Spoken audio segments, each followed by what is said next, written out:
நான் இந்த சுற்றுப்பயணத்தில் எல்லா ஊருக்கும் போகும்போது ஒரே விஷயத்தை தான் மக்கள் ரிப்பீட்டடா நம்ம கிட்ட சொல்றாங்க.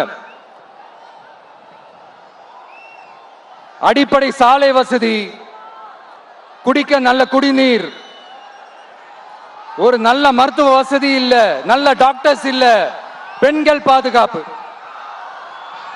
இதத்தான் அவங்க கேட்கிற இந்த அடிப்படை விஷயங்கள். அவங்க பெருசா எதுவுமே கேட்கறது இல்ல.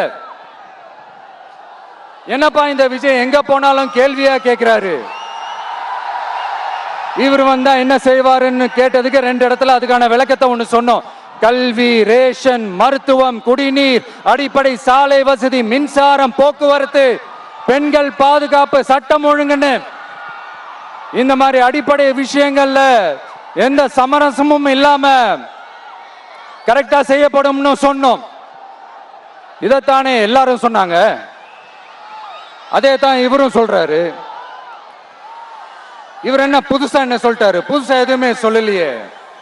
ஐயா, அரசியல் மேதைகளே, பெரியவங்களே, ஒரு மனுஷனுக்கு சாப்பிடறதுக்கு நல்ல சோறு, படிக்கிறதுக்கு நல்ல கல்வி, குடிக்கிறதுக்கு நல்ல குடிநீர், அவனை பார்த்துக்கிறதுக்கு நல்ல மருத்துவ வசதி, வேணுங்கிற இடத்துக்கு போயிட்டு வர்றதுக்கு நல்ல போக்குவரத்து, அதுக்கான சாலை வசதி, பாதுகாப்பான ஒரு வாழ்க்கை, இதுதானே ஒரு மனுஷனுக்கு அடிப்படை தேவை. இன்னைக்கும் இது நம்ம எல்லாருக்கும் இது தேவைதானே. அப்புறம் அதை சரியா செய்வோம்னு சொல்றது தானே சரி. அதனாலதான் சொன்னோம், எது நடைக்கு சாத்தியமோ, எது உண்மையோ அதை மட்டும் தான் சொல்லுவோம், அதை மட்டும் தான் செய்வோம். இந்த திமுக மாதிரி பொய்யான வாக்குறுதிகளை எப்பவுமே கொடுக்க மாட்டோம்.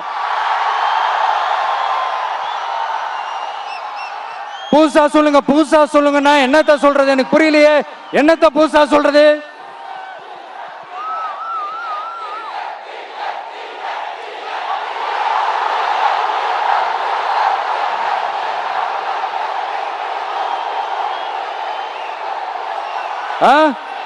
புதுசா என்னப்பா சொல்றது? செவ்வாய் கிரகத்துல ஐடி கம்பெனி கட்டப்படும், காத்துல கல்வீடு கட்டப்படும், அமெரிக்காவுக்கு ஒத்தடி பாதை போதப்படும், வீட்டுக்குள்ளே ஏரோப்ளேன் ஓட்டப்படும்.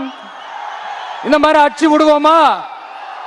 நம்ம சிஎம் அவர்கள் அடிச்சு விடுவாரு, அந்த மாதிரி அடிச்சு விடுவோமா?